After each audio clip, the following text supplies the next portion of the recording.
All right. We're up to 195 folks in the Zoom, which is amazing. This is yeah, I have a feeling we have a lot of folks still to join, and this is one of the most well-attended Zooms or public events I've done in my 6.5 years in the Assembly. But why don't we get started?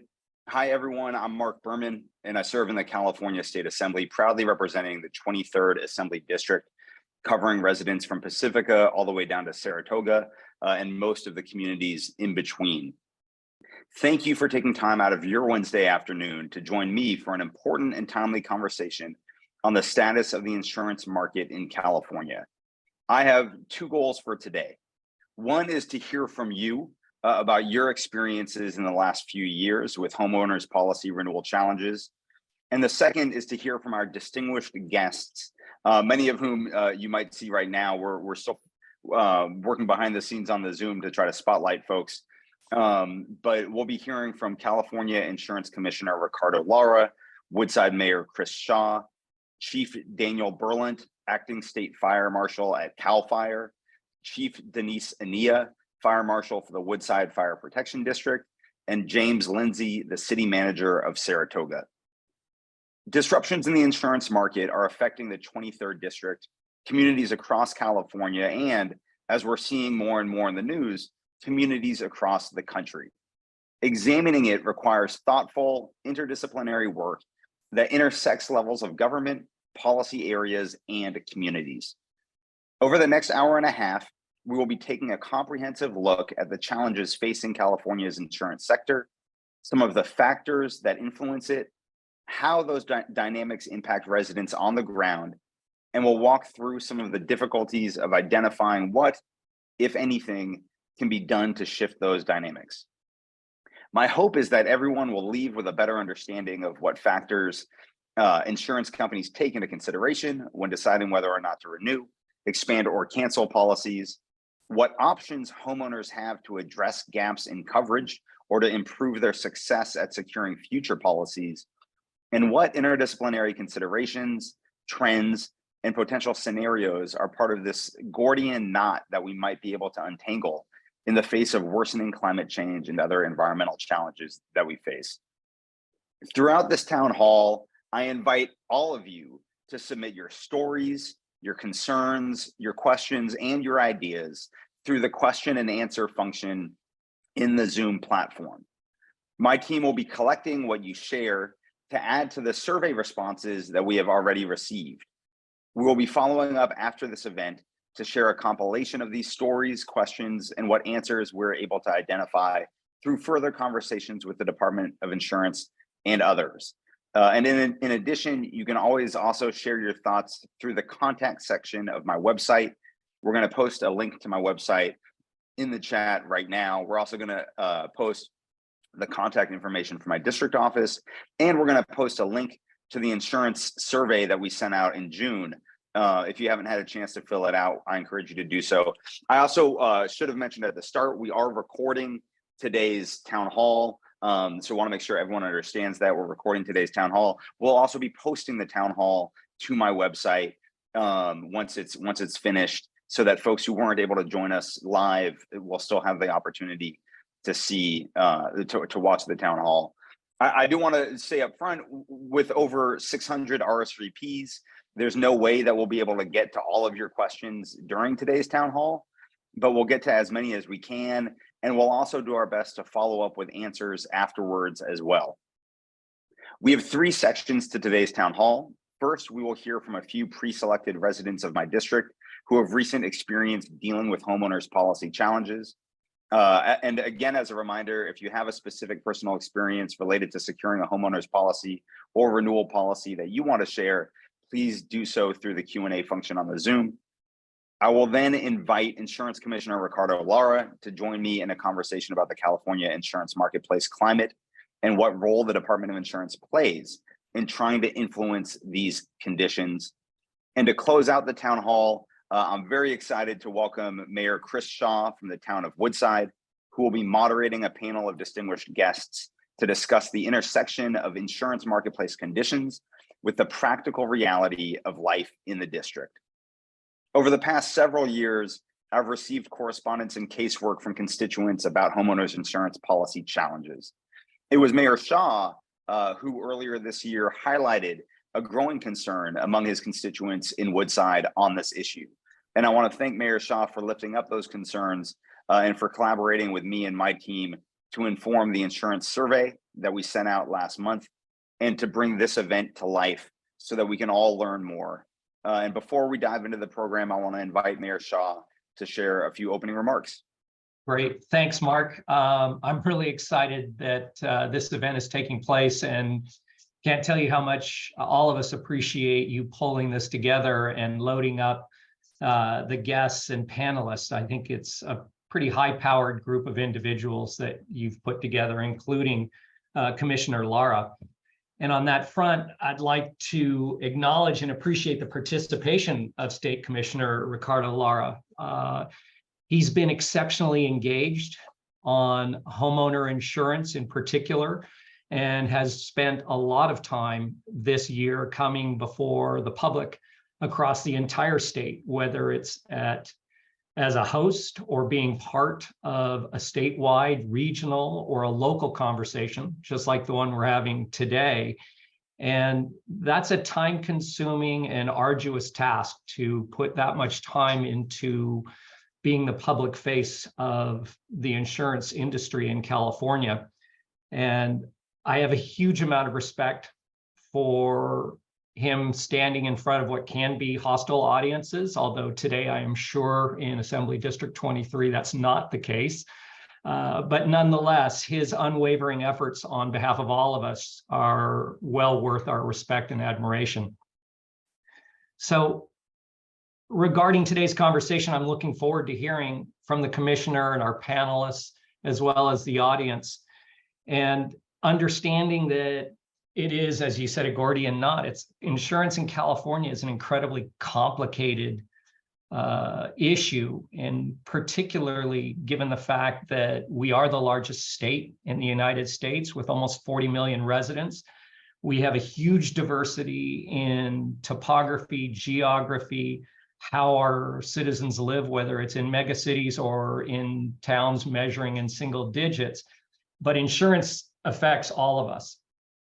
And when you bring it back to your district, Assemblyman Berman, you are dealing not only with large metropolitan areas, but also a lot of communities along the coast and in the wildland urban interface, which presents an enormous set of challenges, not only for the residents and legislatures like yourself, but to the insurance industry. And I think that's why we're all here today.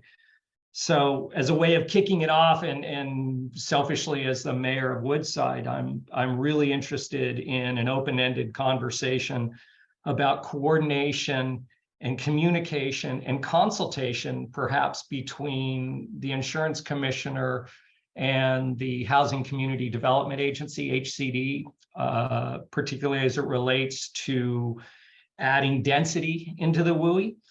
And it seems to me that in particular, the RENA cycles and HCDs would be well informed and well put to solicit the commissioner's opinions and thoughts on these issues. So again, very excited to get started with this, and I appreciate your time in putting it together for us. Thank you, Mayor Shaw, for highlighting a couple of issues, but also for providing the broader context and setting the table for the conversation that we're going to have today, and issues that many residents across my district and the state are facing. I do want to just remind folks, because I know a lot of folks have joined us in the past couple of minutes. If you're just joining us, I want to encourage you to utilize the Q&A function in the Zoom to provide your stories, your questions, if you have any questions for today's town hall, and your concerns that you want to share. My team is gathering this information for me to include in our event takeaway, and also when we get to the Q&A sections for the different panels that we have. So in June, I sent out a survey to constituents who live in what Mayor Shaw referred to as the WUI, the Wildland Urban Interface, which are large geographic portions of 8023 that include the communities along the foothills of Saratoga, Los Altos Hills, Portola Valley, Pescadero, Woodside, and much more. And I asked who had been impacted by non-renewals or cancellations of homeowners insurance policies to try to learn more about what my constituents were experiencing. And I received responses from 320 residents, a third of whom shared specific recent non-renewal experiences. And many shared their difficulty in securing policies and concerns about the future of insurance rates, given the headlines coming out from insurance providers. I'm grateful that a few of these constituents were willing to share their experiences with us today to help us ground our conversation in their lived experience. And I'm going to call on a couple of those residents one at a time to share their experiences. And then a couple of residents share their experiences with us, but they didn't necessarily want to share it, share it themselves on the Zoom. So they wrote it down for me, and I'm going to share those experiences as well. So first, I'm going to call on Carolina Blake from Woodside. And if we can find and unmute Carolina Blake, that would be great. I have it unmute from my side already. We can hear you. Go right ahead. Thank you for joining us. Thank you very much for this opportunity. My name is Carolina Blake, and I'm the fire officer for the Skywood Acres Association in Woodside. I will mention just one example of insurance loss in our neighborhood. This happens during the exchange of ownership of one property.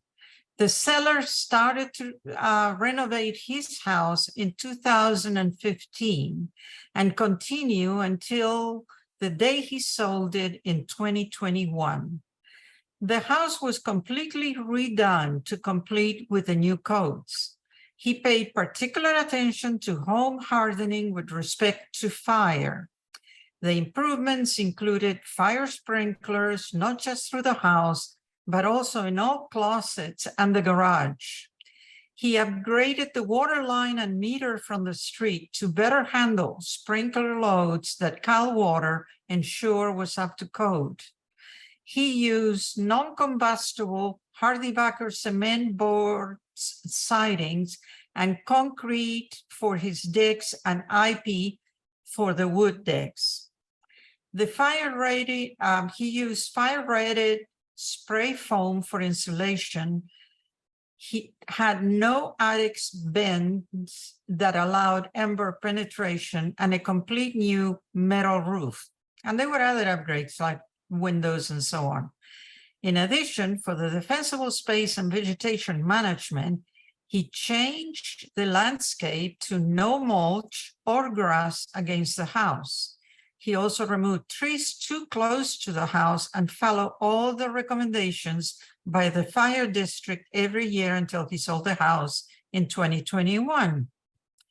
However, the new owner was not able to secure any insurance except for the California Fair Plan. Thank you for that. All major insurance companies he contacted were not willing to accept this property, regardless of the many improvements done prior to the sale. So we kind of feel a little bit at loss, and we are trying to see how can we go forward. Will we all have to change to the California Fair Plan as more insurance companies leave the state? Or is there a California state effort to ensure that other more affordable solutions are made available? And thank you very much. Thank you, Carolina, for sharing that story. And I'm confident we're going to talk more about the FAIR Plan throughout the panel. The next constituent story that I'm going to share is one from Montera. And the constituent did not want to be named, but they're a property owner of 28 units that are considered affordable housing in Pacifica. And they've experienced difficulty obtaining loans and insurance due to the threat of sea level rise on the coast side. And that's the challenge in the diversity of my district is there are all sorts of challenges that folks are facing, whether it's concerns around wildfire or sea level rise on the bay and on the coast, or flooding from creeks, which frankly I experience at my house, or the risk of, I should say. Without strong insurance protection, this constituent is worried that they will not be able to obtain loans at all. As a small management businesswoman, she wants to protect her properties with adequate insurance. Her experience highlights that there are many complexities that contribute to the ability to obtain insurance. And in Pacifica, that complexity stems from sea level rise rather than wildfire, and involves multiple agencies and levels of government, including the state, the county, and the coastal commission, which adds on an additional layer of complexity. So I want to thank that constituent for sharing their concerns and story with us. Next, I'd like to call on David Kane. David's going to share his story with us. David, hopefully you're already unmuted. Yes. Go right ahead. Yes, I want to thank you, Assembly Berman, for organizing this important town hall. We're clearly facing an insurance crisis here in California, and I'd like to point out what is the elephant in the room: climate change. In my opinion, any failure to explicitly acknowledge this reality is going to doom any effort to head off a collapse in coverage. So my recommendation here is for the state to commission a statewide study to see if we can use climate attribution models to renormalize our insurance regulatory approach. There has been a great deal of scientific and technological progress in this area. There will still be many challenges to overcome, but at least we would be able to say, given the local impact of climate change, this is the objective and sustainable basis for setting insurance rates for these homes and businesses. It's more informed actuarial accounting because it denatures the climate part of our overall risk. I know my fellow Californians would be receptive to the study, even though this may eventually lead to significant rate adjustments. A recent survey by the Public Policy Institute of California finds that an overwhelming majority of respondents attribute severe weather events to climate change, including 86% of respondents in the Bay Area. Thank you very much. Thank you, David, and thank you for the specific suggestion that I really appreciate, and that will give some more thought to after today's town hall. Our next story, our next experience is from a constituent from Woodside. They were insured by AAA for almost 30 years. They were non-renewed by AAA in the 2018-19 timeframe. When they tried to find new coverage, they say that they were laughed at essentially by multiple different insurance companies. They were put in touch with a private lines personnel, and the first proposal was in excess of $12,000. They were finally able to find coverage with Guardian. Guardian sent an inspector out to take photos of the home last year. And a couple of months ago, the broker that they were working with informed them that Guardian was going to non-renew. They've called and placed with State Farm a month or two before they stopped writing homeowners coverage. Yeah, before they stopped expanding their coverage in California. And they wrote, since 1996, when they moved to Woodside, they've had one claim for a broken skylight and another claim where coverage was declined. It was due to damage caused by trespassers. They have a minimum and more than 100 feet of cleared space around their house. This area is cleared annually at a cost of greater than $2,500. And the fire department personnel has estimated that they've done about 70% of what can be done to protect their property and harden their home. The one thing they might need to do is put a screen under their deck. They said, if your valuable asset were threatened as theirs is, and moving is not a viable option, what can they do to insure their asset? And they wrote, fair and third-party wraparound coverage is in their mind not an adequate response. So that's what they wanted to share with us and with everybody. And then the last one is a constituent from from La Honda, and they wrote that Capital Insurance Group sent them notice of non-renewal on June 12th, 2019. So this was 4 years ago, due to property exposure to smoke, ember fallout, fire from wildland fuels. They've had the same insurance for 20 years. They switched to Lloyd's of London. Then that was canceled a year later in June of 2020 with no reason given. And then they've bundled home, auto, earthquake, and cars and auto with State Farm for the past couple of years. They said they live in a forested area. They're retired. They're living 2/3 on Social Security and savings. They live in a flood zone. They have flood insurance. They said their house was destroyed in El Nino in '98 and then rebuilt. And if they lose State Farm, they say they just simply cannot afford the FAIR plan. And so they're, looking for guidance and advice on what they can do to make sure that they keep on, having the coverage that they need. So that is, thank you to everybody for sharing those experiences that you've had, the struggles that you've had, some of them going back, 4 or 5 years. And again, I really want to encourage folks to include any experiences that you've had, or stories or concerns or questions that you want to tell us through the Q&A function here in the Zoom. We're compiling all of those, and we're going to do our best to get responses to folks when over the next couple of weeks after the town hall is over. And we are just about ready for Commissioner Lara to join us. I know he had an event, a commitment right before this. So hopefully he's jumping on or will be jumping on shortly.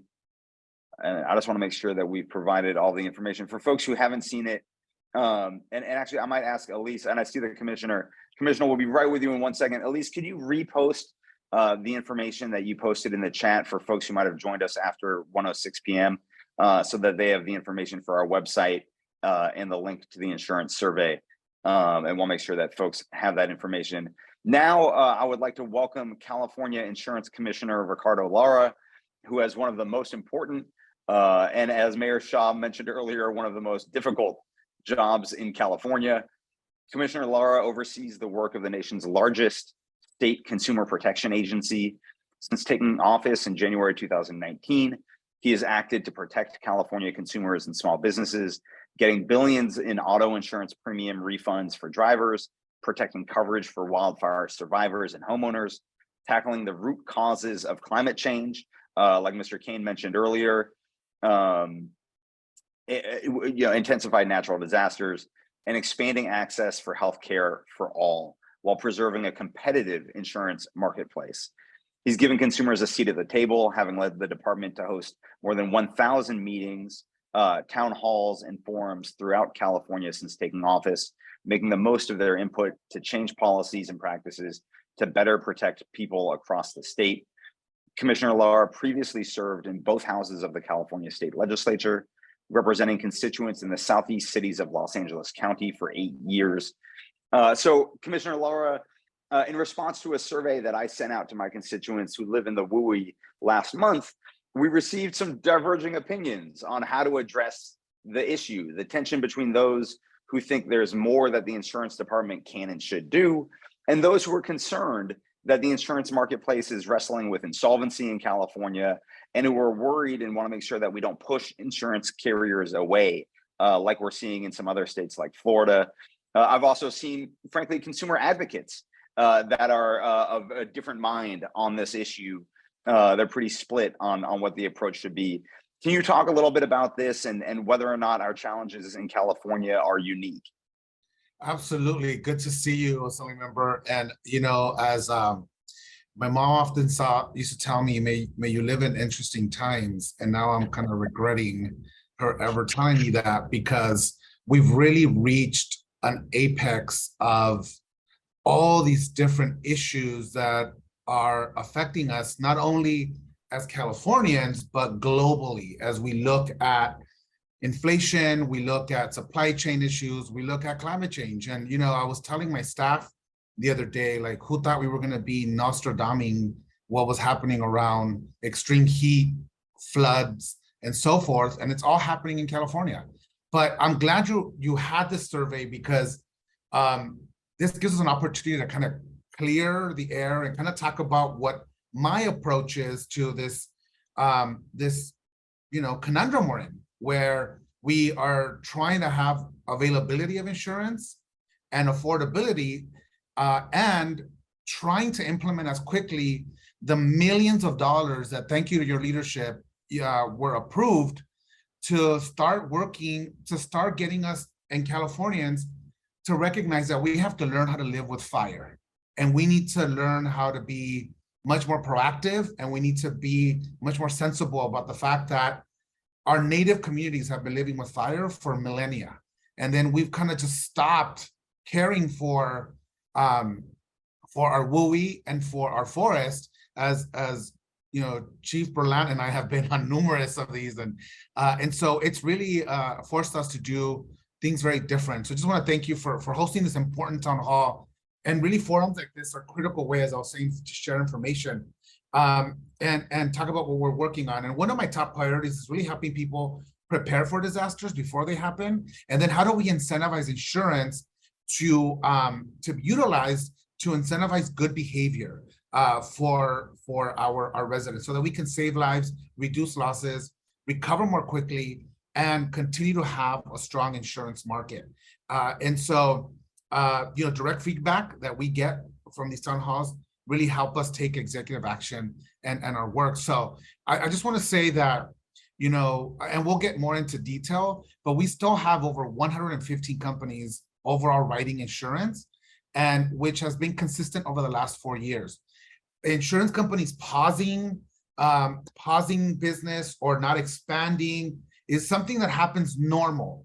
Now it's been elevated given the circumstances around climate change. But when we as a department see that a company is overexposed, then we have to work with them to pause their products, because the last thing that I want to happen is that they're too exposed where they can't pay out claims, right? And so that's another aspect of my job, is constantly balancing the consumer protection and the solvency of the largest insurance market in the country, fourth in the world. So I know you have some specific questions that your constituents have asked, and let's just get right to it. I appreciate that, but some great points that you made. So earlier, a constituent mentioned the FAIR Plan, and it's my understanding that almost 350,000 California homeowners have had their insurance policies canceled since 2015, and as a result, 250,000 Californians have had to apply for the FAIR Plan. For those who don't know, it's a public insurance program typically considered of last resort. Can you talk a little bit about what changes have occurred recently with the FAIR Plan and what Californians should know about the FAIR Plan? Absolutely. The FAIR Plan, for those of you who might not know, is our insurer of last resort. And many people don't know that it was actually created after the Watts riots in Southern California, because nobody was insuring those homes in South LA. And so the legislature came and created this FAIR program. And by the way, the board of the FAIR Plan are all insurance companies. And this is important, because I'm going to go back to why we're fighting the good fight against the FAIR Plan. I think the FAIR Plan has to be actually fair for people, and it has to modernize to meet the new demands of our Californians. Roughly 3% of our overall market is in the FAIR Plan. So we still have a massive, significant amount of people who are not in the FAIR Plan. That's what we want. But for those people that are in the FAIR Plan, we want to get them out as quickly as possible, because we know, one, it doesn't provide appropriate limits, it doesn't have appropriate coverage limits, and it's a very piecemeal product that I'm trying to change. And so the FAIR Plan is crucial in providing coverage for homeowners, as you know, when insurance will not. And the reality is that it's expensive and limited. So my plan to modernize the FAIR Plan really is, early in my first term, I increased its coverage to 3 million for homes And this year we increased commercial coverage for 20 million, which will help businesses and homeowners. By the way, these coverage limits haven't been they weren't updated since the 70s. So, I mean, and we still know that they're low. I mean, we're not, by any means saying that, that's enough to cover homes, especially in some parts of your district. The other thing that we were investigating around the FAIR Plan is when somebody gets sent to the FAIR Plan, the insurance companies are gladly to offer you the wraparound insurance and have the FAIR Plan only cover the fire coverage. But every time you enter into a new product, that's where they get you. That's what costs so much. And so I said, okay, insurance companies, you're going to send people to the FAIR Plan. Why don't we give them a comprehensive coverage option so that they buy one product, it all covers them, and they don't have to go into buying this wraparound insurance that just increases the cost. So I mandated them to do that. They sued me and we're in court, but we have won every step of the way. And so I'm not going to stop until we get more appropriate coverage limits, till we modernize the FAIR Plan. You couldn't even pay with a credit card or online for your premium with the FAIR Plan.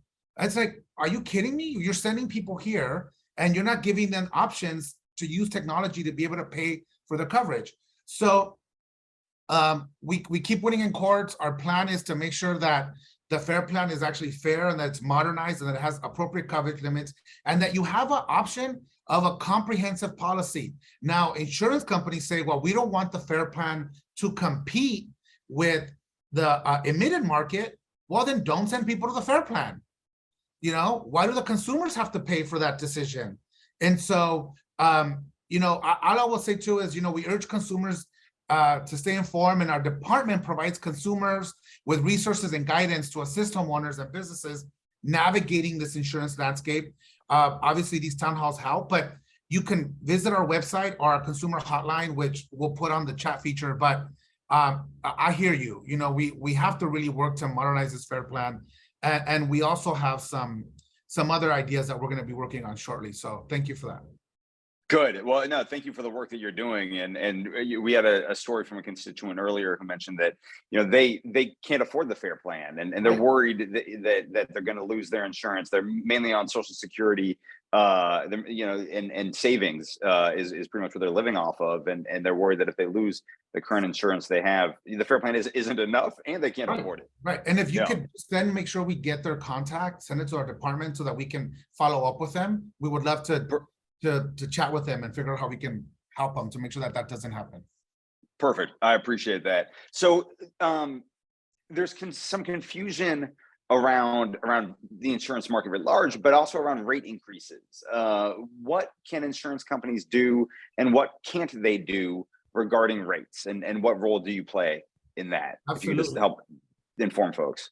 Absolutely. So our department, we review these rate filings that insurance companies come in, and there's an entire process that's set up in statute to make sure that they're fair, they're not discriminatory, and that every Californian is paying for the amount of risk of where they live, right? And so in between that, I'm able to negotiate some of these rate filings to make sure that the brunt of these rate increases don't fall just on everybody in the WUI. So I'm able to look at the overall book of business of an entire insurance company to see, okay, if you're coming in for a 6.9 increase percentage overall, our team looks at it to make sure that it's fair, all the different categories. And then we have actuaries that apply actuarial science. We look and to see, okay, does the risk articulate the amount of rate that they need? And then we enter into this negotiation. And part of the negotiation here is, so a 6.9 means things very, very different to different people in different parts of California. A 6.9 increase could mean that folks in the peninsula in certain areas might get a 20% increase, and maybe some folks in downtown Los Angeles might get a 15% decrease, right? And so what happens is then I come in and we're like, well, you know what? Let's see if we can get we can get a less of a decrease for downtown LA, and so we can get a less of an increase to kind of balance that out. And that is important for us because we want to be able to democratize these rates along the entire book, so that it's not just the folks living in the WUI that are bearing the brunt, which I get heat for all the time, because then I get people in non-WUI areas who are like, well, then why are we subsidizing people who choose to live in these communities, right? What they fail to realize is, and my pushback is, first of all, people living in the WUI are not of a single income stream. They are diverse income folks that have been, some of them been pushed out of urban core, right? Because it's just expensive to live. And the other thing too is, one fire alone diminishes everything we've done in LA to clean up our air. The air is not going to respect the county or, you know, the city boundary. So we're all in this together. And quite frankly, fires are happening throughout the entire state. They're not just in Northern California. And so this allows us to do that important work. Now, one of the things that's been going on for years now that I caught wind to is that an insurance company will come in and say, okay, so we're going to request a 6.9 increase, because a 6.9 increase keeps it from triggering into a public hearing, right? And so a public hearing can or cannot happen, right? If we don't reach an agreement between the intervener, these are consumer groups that intervene, or a consumer group that intervenes and says, no, they need, this is the rate they need. And if we don't, you know, agree with them, then there's a whole process. Only 2 rates have gone to public hearing in like the history of this whole process that was created. And maybe we need to modernize since like the 90s, right? And so, so what's been going on is, and we know because we see the insurance companies' true risk. So if they're underpricing the risk is going like this, the rate is staying like this. So we're never, that's what we call the protection gap. We're never going to close that protection gap. And instead of talking to California families and saying, okay, you live in this community, this is what insurance is going to cost you for the next couple of years, so that you can assess and budget with your family and make that decision, you're being killed by 1,000 cuts. So what does an insurance company do the minute that we approve the 6.9 increase? That same week, they come back and ask for another one, and it goes into the process. As opposed, and one of the things that I have to say, I've been pushing on them is, give me the actual risk percentage, give me the actual rate that you need, so that we can assess it in terms of the risk of the given community, so that we're not constantly raising the rates on consumers, but that we're very clear and transparent to the consumer why the rate is rising. And also with transparencies around, why did I get this fire risk score? Can I appeal my risk score? Do I have time to bring that risk down so that I can keep my insurance or keep my premium? That wasn't available before until the regulation that I just got done last year, which is the first of the nation. Now it's being duplicated around all the Western Hemisphere states, by the way, that we're all going through the same thing. So now if you do the home hardening, you're going to get a discount from your insurance company, mandated, and you're going to be given all this information and data that you never had before. And we got that from consumers who were like, I just got a letter saying that my fire risk score increased, but they don't want to tell me how they got the, like what algorithm they used. And so we're like, no, that is not appropriate. You need to be totally transparent, because then California families can make decisions on where they rebuild. Are they going to stay in the community? How are we going to budget for the next couple of years? And so this is all new that happened last year. Insurance companies now are resubmitting the rate filings with the discount program. So if you meet a Firewise Community USA, which in the peninsula, there's so many, I mean, literally leaders in this area, you're going to be now getting discounts in next year for the work that you're doing from your insurance policy. So I didn't mean to oversimplify everything, but it's, you know, that's in a nutshell how we work with insurance companies on the rate filings. Insurance companies are going to tell you that we take too long, that we force them to take less of a rate.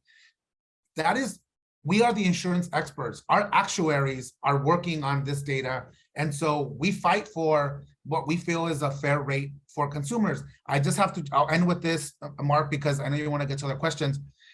California, where we rank in terms of the amount of rates, we're right in the middle. And I know I know that doesn't make it okay. We want to stay lower. And we know that it's expensive already, but we're really this global phenomenon, global reinsurance, which is the insurance that insurance companies buy, that's affected globally. So what happens in Singapore, what happens in Florida, what happens in Puerto Rico, it's all connected. And that's how they assess their rates to the insurance companies. And I saw somewhere that you are trying to figure out, how can we figure out what that reinsurance rate really is for California? Yeah, let's not factor in all these other parts of the world. But you're absolutely right, and that is a bane. I become a bane in the existence of my fellow insurance commissioners around the country, who Illinois, Florida, Texas, New York are like, well, by you not allowing reinsurance rates, we're then subsidizing California, and I'm like, all right, thanks. Well, thank you, appreciate it. But let me ask you. Go ahead. Sorry. No, go ahead. I'll just end with this. But what we're trying to do, because our market is large enough, and we're working with some reinsurers to be able for Californians to pay for the reinsurance cost just for California.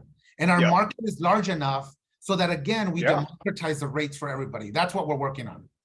Yeah, no, that makes all the sense in the world. So quick speed round, maybe last question, and then we're going to get to some Q&A. From some constituents. A couple of months ago, back in March, you were part of a UC Santa Cruz Center for Climate Resiliency's symposium on insurance. And this is I know this is an issue that a lot of constituents care about, including some folks who spoke earlier. From your experience at this symposium, are there innovative ways of looking at insurance where we can attract resources to mitigate environmental risks and kind of be more proactive? Absolutely. I'm proud to say, I had seen this coming already when I was in the Senate. This is why we created the first ever climate and sustainability branch within the Department of Insurance to specifically look at coastal flooding, inland flooding, wildfires, and extreme heat. And so part of the symposium that we had, and by the way, if you want to see our California Sustainable Insurance Roadmap, that is also, we partnered with the United Nations. That is on our website, the first of its kind in the world at the state level to produce this. And it gives us direct recommendations on what we need to do with the insurance industry and with consumers to bring down the risk. At the end of the day, we bring down the risk, we keep insurers writing, they compete for your business, and it drives down cost, right? And so again, one of the solutions that we're working on, we're gonna do 5 pilot projects around community-based climate insurance. So I'm going to just take Pajaro real quick as an example. So Pajaro, in California in general, roughly 2 to 3% of people have flood insurance in California. Every single county in California over the last 40 years has been under a governor declared flood emergency. Okay. And so flooding it's happening, but the only 2% have it. So who's going to pay for the recovery of these communities? Government. Why not allow government to enter into a community wide insurance product, let's say around flood, but we can do it. The pilot projects are going to be around fire, flood, coastal flooding, and so forth. But flood is, I think, the easiest to be able to explain, or quickly to explain. So in New York City, when the flood happened in Manhattan, many people died because they could not afford to leave their home. So they were flooded, mold, no electricity. They couldn't have access to food. Seniors who were limited in mobility were at danger the most. Why not then allow, say, the community of Pajaro to enter into a community-wide insurance program around flood where everybody gets a minimum level of coverage so that everybody's able to evacuate, so that Mhm. everyone is able to make, and by the way it works is if the flood reaches a certain point, like a parametric point, the insurance company doesn't ask questions. It just releases Mhm. the funds immediately. Mhm. So we're not waiting for a legislative special session. We're not Mhm. waiting for FEMA, because what is FEMA gonna do in a future where we have multiple perils going on at the same time? We can't even figure out one peril, let alone Mhm. multiple. So why not let communities enter into these parametric insurance products? That to me is the future. And that to me also allows local governments to raise their own money to protect everybody in the community, not just those Mhm. that can rebuild. And that's what we're doing with Assemblymember Luz Rivas' bill. She's carrying the bill for us to do these parametric insurance products. New York's already done it around flood. Hawaii has done it around insuring all their coral reefs so that they can reforest the coral reefs immediately after a hurricane. So this is the future, because Yeah. we're already strapped for money, and to get people to buy an insurance policy on top of the just overarching cost of just life is not going to happen. Yeah, you're absolutely right. And I was happy to support that bill earlier this year. Yes, you both did. Thank you. In the insurance committee and on the floor. No, absolutely. So we have a couple of questions from constituents. First up is Councilmember Chuck Page from Saratoga. Chuck, are you with us? I am. Can you hear me okay? Yes. Perfectly. Right. Thank you very much. And thank you for hosting this, Assembly member. It's great to have the commissioner on board. In addition to being a council member in the city of Saratoga, I'm also an insurance agent. So I'm living this nightmare Yes. of not with clients, new home purchasers, and frankly, the people who are losing their policies with other carriers when they stop insuring them. And Commissioner, you've presented some really viable hardening actions that homeowners can take. But with climate change, the continued building of homes in what we used to be remote areas, wildfires will continue to cause great losses. And it's not just wildfires, and because fire kind of creates its own energy. I remember when I worked in downtown San Jose at the top of 55 South Market Street, which is the big gold building down there. And that was when Santana Row was being built. And it caught on fire. And I was watching out the window and I saw what looked like an ember lift up out of the burning building and fly across the freeway. And it turned out it was a 4x8 piece of plywood that was on fire. And it landed on an apartment building, started a fire a mile away. Jeez. So, we know that homes are going to be hardened and stuff, but when a wildfire races toward these developments at a temperature of more than 1,400 degrees, hardening is only going to protect so much. And the California Fair Plan definitely is the insurance of last resort, and I try to use it that way. But I know that entity is ultimately backed by those admitted carriers in California, providing the balance of those policies. So what really can be done to make sure that the insurance carriers have the reserves necessary to pay for the claims that are inevitably going to result from these wildfires? And I guess as the experts in insurance, as you described yourselves, which I know you are, how much do you anticipate people should expect their homeowners insurance rates to rise to fund these reserves? Yeah, well, to be clear, my staff are the insurance experts. But that's a great question, Mayor. And let me just tell you that even with, first of all, I cringe every time I see an article that says there's an insurance crisis, because that just gives insurance companies, in my opinion, like the C-suites, to say we need more rate. See what's happening? But the reality is, even with the most devastating fires, we only had one insurance company go and solve it, and that was down in Modesto, because they had way too much exposure. But we have a financial surveillance department within our department, branch within our department, that is all they do every day, is looking at the financial solvency of these insurance markets. And hence why, if we feel that an insurance company has to stop providing new products, or if there's a danger of some sort of insolvency, we immediately, there's all these processes that we can do to actually hold the company and make sure that consumers are protected and their policies are protected. By the way, we have California policy has the most stringent consumer protection laws in California, especially when it comes to insurance. So this is why I created the Safer from Wildfires regulation, because it really works to incentivize good behavior on folks to do the home hardening. And we remove it away from just the parcel, but we get to talk about community-wide mitigation standards that have never, by the way, had been created before. And working with experts like, Chief Berman and so many of our other chiefs to figure out, because even I was hearing from consumers when I was visiting them, well, I've done everything to protect my parcel, but my neighbor's done absolutely nothing, or it's a second home. So now we have community-wide mitigation standards that when those are met, again, we bring down the risk, bringing down rates, and keeping insurers writing. One of the things the insurance companies have asked me for, and we're looking into, because we also understand that the insurance companies, if we want them to take more risk, we also got to give them the tools to better assess, fire risk. And so that's fair, right? And one of the things that we're changing now, hopefully going to change, the department was still relying and making insurance companies give us historical data around wildfires. We know that's completely out the door.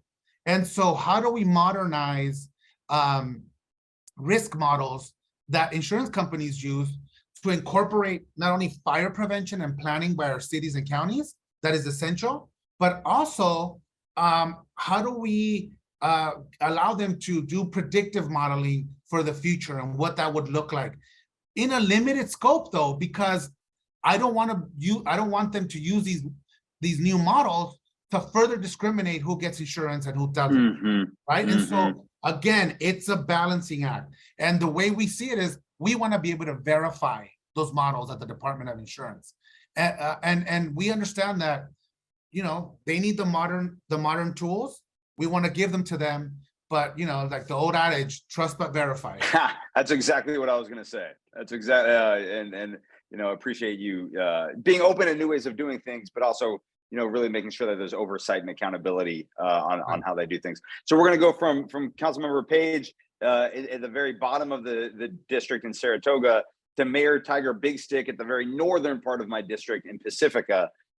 Mayor Big, and I apologize, Mayor Shaw, we're going to go 2 minutes late on our section, but Mayor Big Stick, if you're there, hit us with your question, and then Commissioner Lara, you get a speedy response. Yes, absolutely. Thank you very much. I'll try and ask as quickly as possible, and I was coming from work, so hopefully this hasn't been covered. But I don't know if you know Pacifica at all. We're a coastal community, so sea level rise is the big hot button topic on everyone's mind all the time. And in particular, we have a particular section of town that's thoroughly built up along the coastline. We have a seawall along that section that needs to be refurbished. And as we're discussing getting this major infrastructure project up and running, there's a lot of discussion between the best available science, which right now we're kind of at the end of a 5-year block, and we're chomping at the bit to see what the new science says, which is science that some might argue is still going to be 5 years behind the curve. And then from there, there's state agencies we have to make sure we coordinate with, such as the Coastal Commission, who have various development standards that suggest that our planning efforts must take into account various phased adaptive strategies that not everybody in our community is necessarily in favor of. And then between all of this, the people who are actually living right there on the coastline are giving us stories that, well, their insurance is either getting higher or they're having trouble getting insured. And so my question to you is there coordination with the different state agencies that make various policies that at any given moment, any of those policies might be unto themselves a work in progress? And so what my residents are really concerned about is, well, if the Coastal Commission is saying we have to account for managed retreat, are the insurance companies hearing that and saying, oh, okay, we should start raising the prices then, because clearly that's a dangerous place to live, before we even have the science that necessarily backs it up, or before their policy is necessarily as baked as it's going to be against the new science, and on and on. So my question is, this is one example of one agency. Does the Office of Insurance coordinate with them or any other state agencies?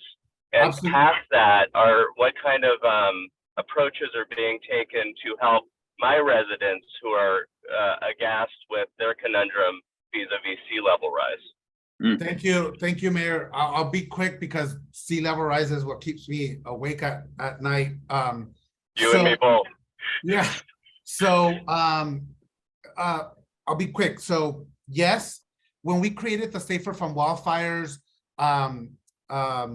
framework, I actually brought all the agencies, every single one that touches disaster management, climate change, catastrophe response for the first time.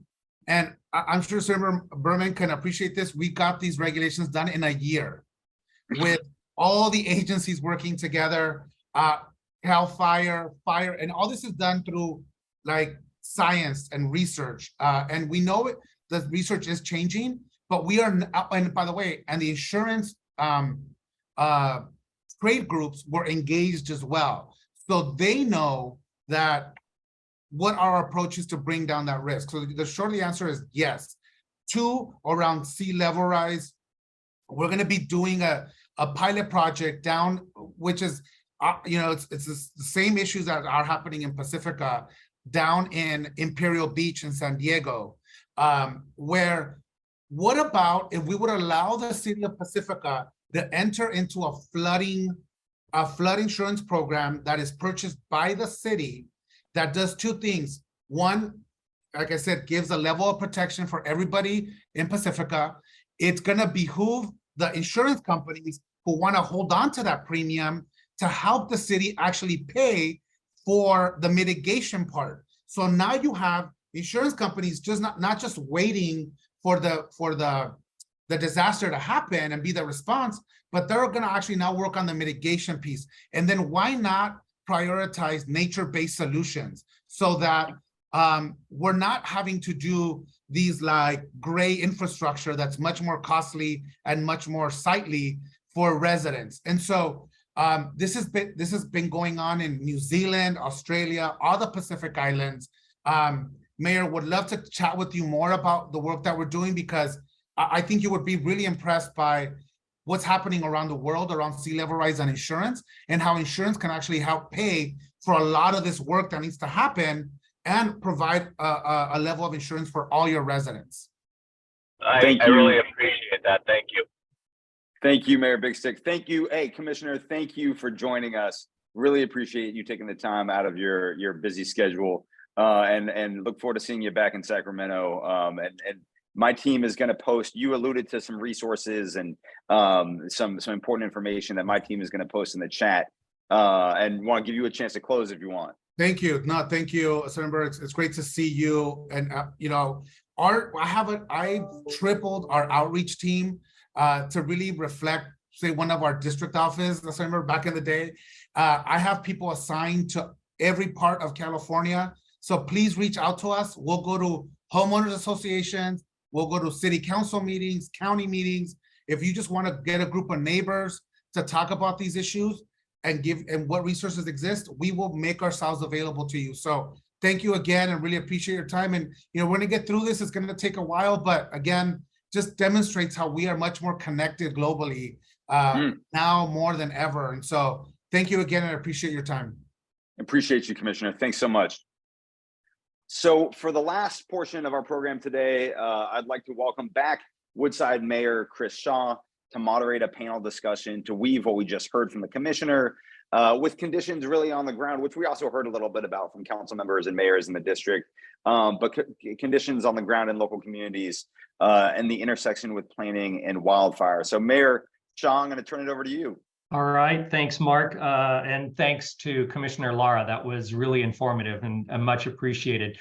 I'm going to kind of give a very short remark here and then introduce our panel. So my remark first so that they can start thinking about our conversation that's coming forward. And then Mark, I know you're going to feed us some additional questions as they come through.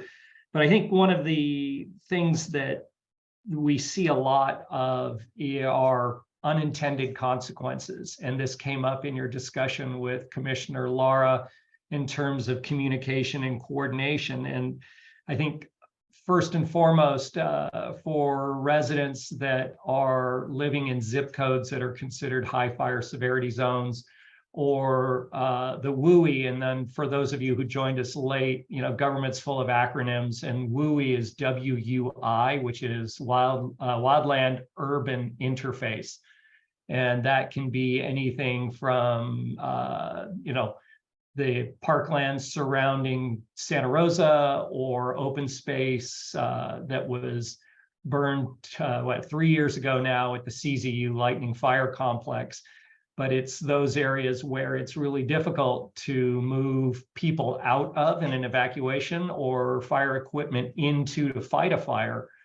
And where I've been kind of monitoring some of the comments coming in here, and this is certainly a concern for a lot of the communities in Assembly District 23, which is it's difficult to accommodate a state mandate from HCD, again, an acronym, Housing Community Development, to increase density. And increasing density in the WUI runs 100% counter to all of the latest science that's coming out from CAL FIRE and FireWise and the insurance companies, et cetera.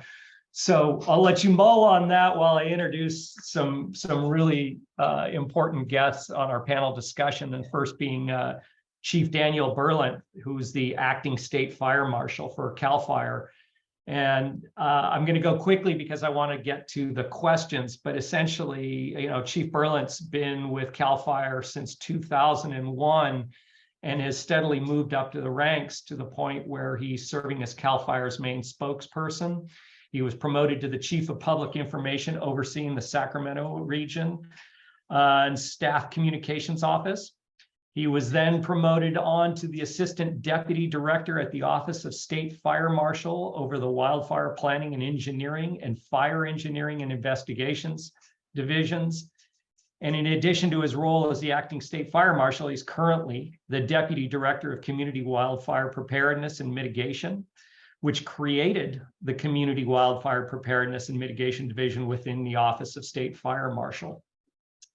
So the chief is going to be well positioned to discuss a lot of the issues regarding wildfire in California.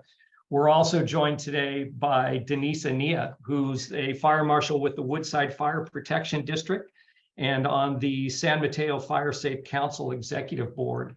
And I've had a particular pleasure in working with Fire Marshal Ania as part of the Fire Protection District here in Woodside, who in my time in office, she's been responsible for doing building safety inspections, inspecting open space areas. And she also helps start the Woodside incentive program for home hardening. And I'm very proud to say, and I'll say it loud and proud, that Woodside offers funds matching to all of their residents for defensible space and home hardening, because it's not cheap. It's an annual program. Every property is eligible for $3,000 for home hardening or defensible space. And Fire Marshal Ania played a huge role in that. Sorry, Denise, you got to take one more compliment here. She was also in charge of instigating the Woodside hazardous tree removal program, to which Woodside puts several $100,000 a year into trying to remove hazardous trees near critical infrastructure, including roads and power lines, as a way of trying to mitigate fire, because our community is in the WUI. The last member I'm going to introduce today is James Lindsay, who's the city manager of Saratoga. Jim's been in city government for over 30 years, beginning his career in Cupertino and then 15 years in the city of Milpitas. He's done a lot of the planning around rail and the BART stations in San Mateo County. And he's also been involved with the home building industry for several years, including projects throughout the Bay Area. So you've got a lot of different thoughts and opinions here. And Mark, do you want to start us off with a question, or Chief Berman, do you want to react to any of the introductions? I'm happy to let Chief Berman, give some thoughts, and maybe if everyone wants to, provide some comments or thoughts, and then I'll toss in a few questions into the mix. That sounds good, and good afternoon, and appreciate being with you guys over the last hour. I don't need to explain to you what our firefighters across the state have been experiencing. For many of you, as was mentioned, have had fires in your backyards, and so this really has become a statewide issue and a problem in areas and communities that previously had not been impacted by wildfires. And so the state has really focused not just on its response capabilities, but for this discussion, more importantly, its focus on restoring our ecosystem and preparing communities like yours for wildfires. And what I think is really important in today's town hall to know is the amount of work that the commissioner referenced that has gone into ensuring that we are aligning our mitigations between local and state, but also across the best practices for fire departments, along with our insurance industry, and aligning them, making sure that the standards are the same. And so a lot of work has gone into making sure that defensible space,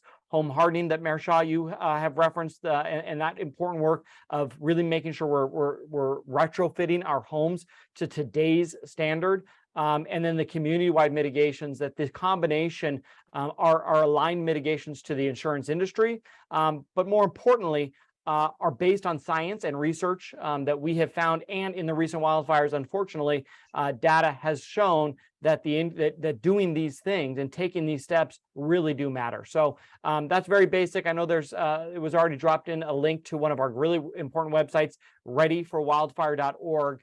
Because we won't be able to talk about all the important things in defensible space and home hardening in the next 30 minutes. But I would definitely encourage you all to go to that website, if nothing else, and learn what you can do, because not only are you going to make your home safer and your neighborhood safer, it does matter for your insurance companies. They are required, as the commissioner said, to use those mitigations under consideration. And so it is a win-win for all of us. But thank you, Mayor, for the opportunity. Yeah. And actually, I should say thank you, Assembly member, as well, for the invite to be able to join you. So Denise, do you want to build a little bit on that? And then we'll go over to James and get the Saratoga thoughts. Sure. Thank you, Mayor Shaw. Well, in my experience, actually working one-on-one with the homeowner, with the towns, the county, and with the other fire agencies, I'm kind of boots on the ground perspective, is you have to incentivize. And I've tried everything. I've tried the horror stories, the shock and awe. Our residents have witnessed, and been, evacuated. We've seen our air quality has been terrible. We had the days where it was red. But incentivize. It seems to work.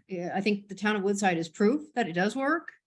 And if you collaborate and get a really good group, I think with your county, state, CAL FIRE, the local agencies, there's some grants available, but and every year, if you build on these programs that are incentivizing, I think that really is the ticket. We're not going to be able to fix any of these problems in 1 year. It's more of a long-term strategy.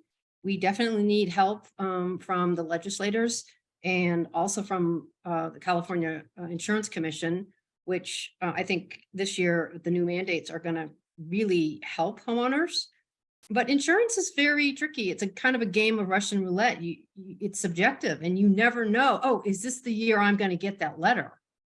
And homeowners still don't know, what do I need to do to my house to really keep my insurance? What is going to please the insurance gods?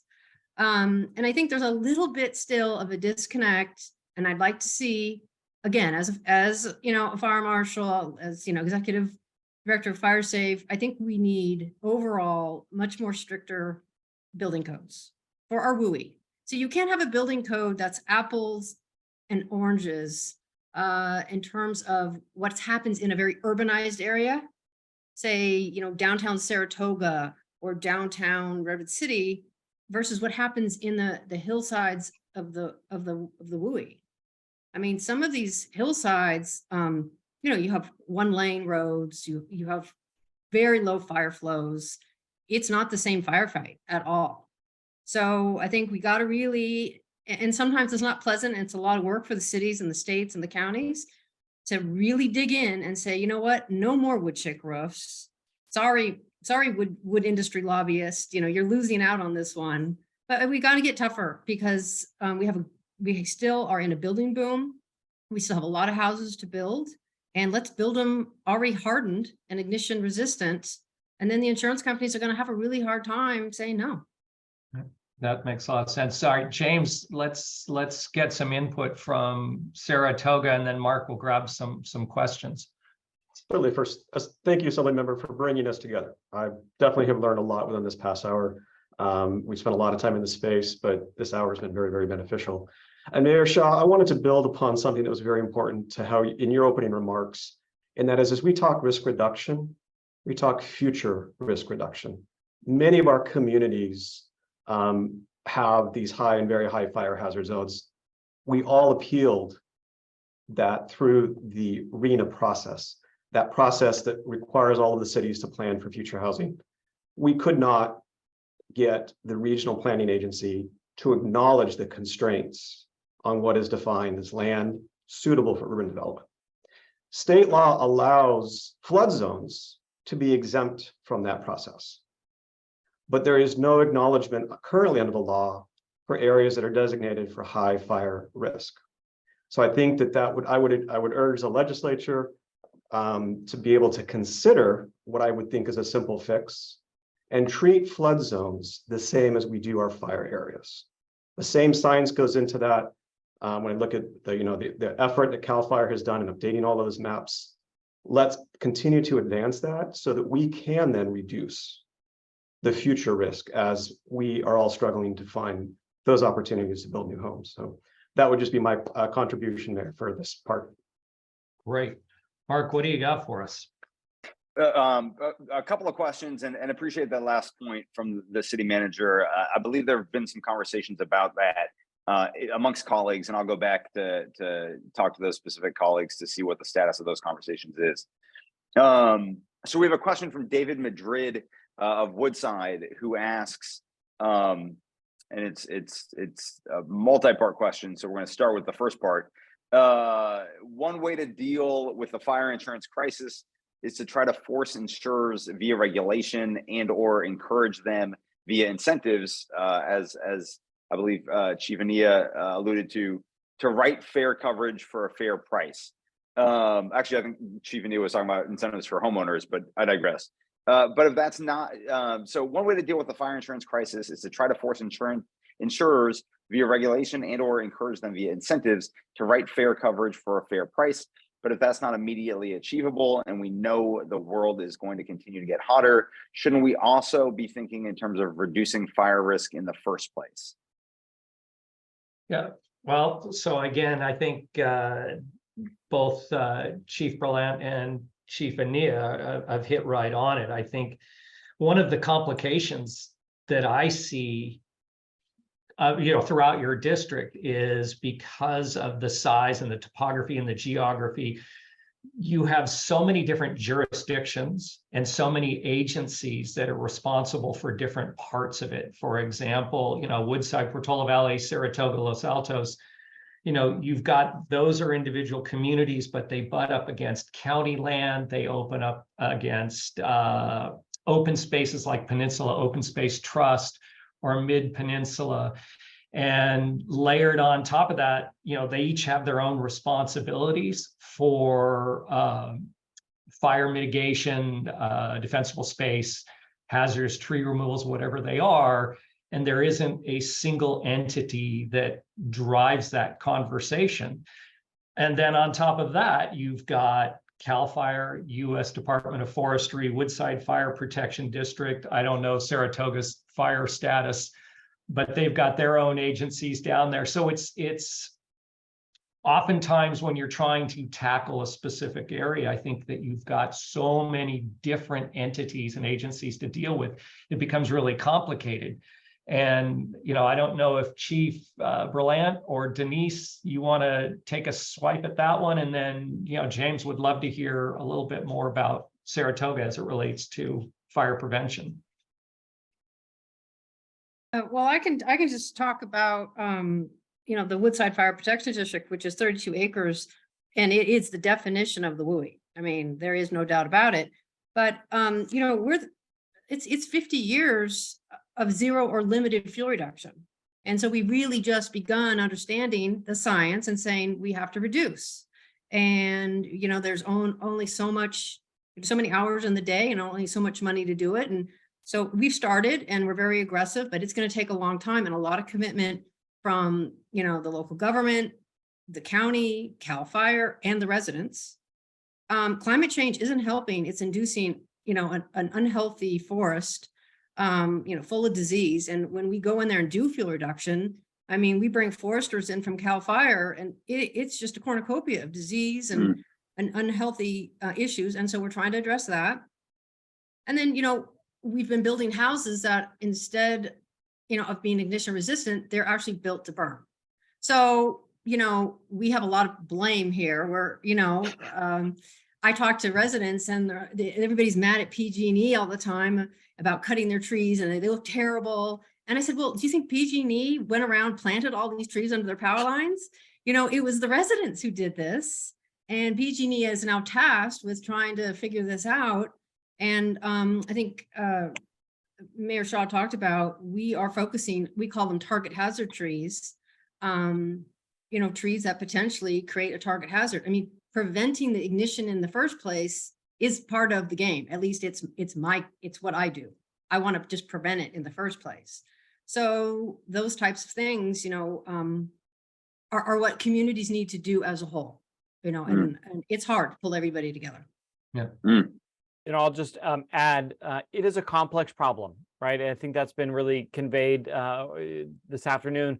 But there really is not one solution. There's not a silver bullet to this. Again, this is decades to bring us to this problem. We are just happen to be, unfortunately, living in this time period where there's a confluence of these issues coming together, and some of the factors specifically related to our climate are changing at a speed that we can visually see. And again, our firefighters are experiencing that. But let me just, to Mayor Shaw's point about how do we all come together to bring the strategy across the levels of government and across platforms of non-government as well. And our strategy in the state is to do that. We have, the governor has formed a task force that meets continuously. It's our Wildfire and Forest Resilience task force that has an action plan of 99 items for not just the state of California and CAL FIRE, but for our federal partners who do own 40% of the land, for our nonprofit or excuse me, our companies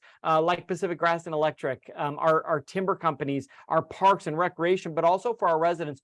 All of these actions that we can do. And I'll tell you, our strategy is multi-pronged. It is a nested approach, starting with the community in the center, making sure, to Chief Ania's point, that new homes that we are building are built to a standard that can withstand the embers from wildfires and withstand the flames of wildfires, making sure we have defensible space. And listen, there are going to be some tough discussions coming down the pike as new science related to where you plant vegetation, not just trees under power lines being a concern, but more importantly, as people plant landscaping right up next to their home. We are finding in these fires that those plants ignite on fire, sometimes from embers that travel over a mile away, catch the plants on fire, and it right away spreads to the home. And so removing all flammable vegetation within the first 5 feet of a home is going to be a requirement in the coming years as a law was passed recently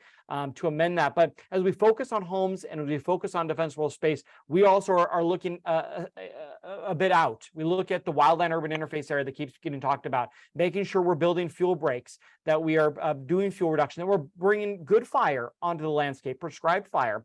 And, you know, to Chief Ania's point, that, you know, the state and others have really not done the fuel reduction that needed to be done to make sure our forests in California and our wildlands in California are healthy. But we are working to fix that. In fact, we set us a goal of trying to treat 100,000 acres by 2025 each year. Our own department, CAL FIRE, not only fighting fire, but doing fuel reduction. And for the last 3 years, we have been able to meet and or exceed that goal. So making sure the wildland urban interface around communities is protected is the second phase. And then thirdly, the outer ring of this nested approach is the forest. addressing our unhealthy forests and the ecosystem, landscape level efforts to make sure that these massive wildfires aren't able to burn because they are in overgrown and unhealthy forests. And so really, I would say that, and really, Assemblymember Berman, I have to give you some credit and your colleagues. In the wake of the wildfires that we've experienced, the state has made significant investments, going from roughly $200 million in fire prevention and forest health, and bringing that up to $2.6 billion spread out over the last couple of years. So a major investment in wildfire resiliency, but it's going to take us years. However, the good news here is, while we keep focusing on that's going to take a long time, I just have to mention and wrap up with this. Last year demonstrated to us that these investments in resiliency at scale are actually working. We are seeing where fuel breaks are stopping fires. We are seeing where hardened homes don't catch on fire. And so despite the face of extreme conditions, these investments and this work is making a difference. And now we need to continue to remain laser focused to keep doing more. And again, that's not even to mention all of the additional fire protection and the support at all levels of government, our local fire districts and departments, and our federal fire agencies making a heavy, aggressive attack on these wildfires. All of these will absolutely play a factor in this insurance market discussion as well. Thank you. Hey, James, I want to come to you, and I hopefully I'm not putting words in your mouth, but I was going to build on the last two comments and get your opinion, because again, we talk a lot about the WUI, but Saratoga is somewhat unique because you're in the WUI, but you border other large urban centers. And wildfire, it may start in an open space and get into Saratoga and burn like crazy, but when you start looking at some of your neighboring communities, once it gets into there, you've got a very serious fire. That's the way fire spreads. So I'm not sure, how that relates into your thoughts about this, but it certainly relates back to the issue of insurance and fire. Absolutely, 100%. It is a concern of all of our communities that are nestled up against the foothills.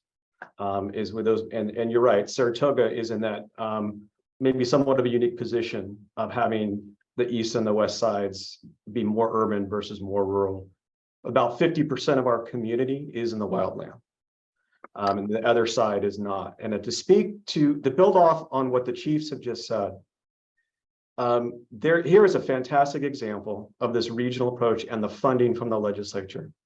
The Santa Clara County Fire Safe Council is about ready to complete an update to our community wildfire protection plan, due primarily to the funding of a grant from CAL FIRE, probably then ultimately started with the legislature. So thank you, because that is the regional approach that addresses what we're talking about at a scale within our counties, right? There are so many fire agencies within each of the San Mateo and Santa Clara counties. Our fire safe councils help bridge those boundaries. And we look at that collective approach or that regional approach within the county. And I think that at that point, we've got obviously then CAL FIRE looking at the entire state. So continuing that regional planning, the long-term look ahead, knowing that it will take a few years.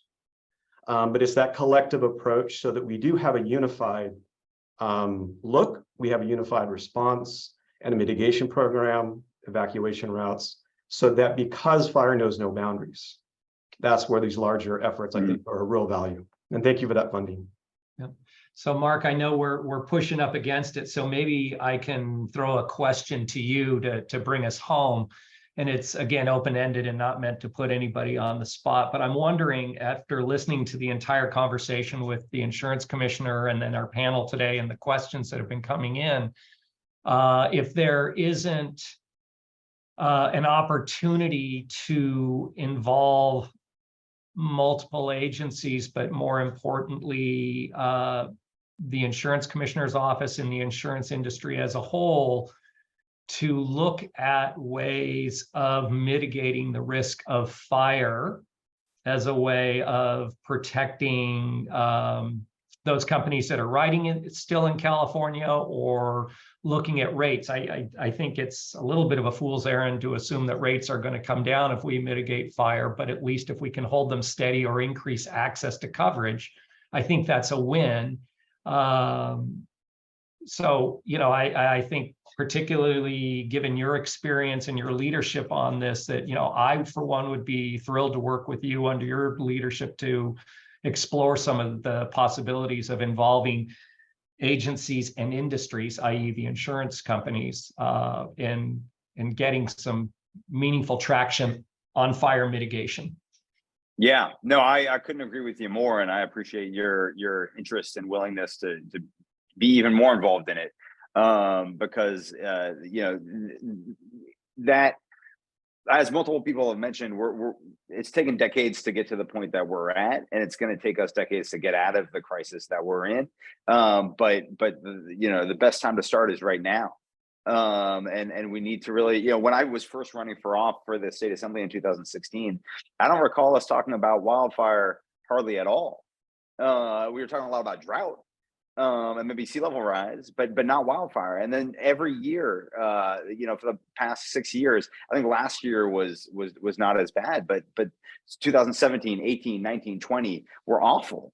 And really showed us that is the new normal. And we really, and that's why the legislature has put so much more resources into mitigation.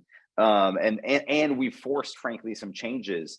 There were some old schools of thought around, you know, forest management that we had to really kind of get past to get the more scientific methods. So, yeah, I definitely think we need to bring together our communities on essentially what we've done today, but for, you know, an ongoing effort to really make sure that we're hearing from all the different communities in California, the folks on the ground who are seeing, you know, the real impact of prior policies and current policies, and obviously the insurance companies and the commissioner and the, you know, chief and others, to continue to build upon the progress that we've made in the past 5 years, because we've made progress.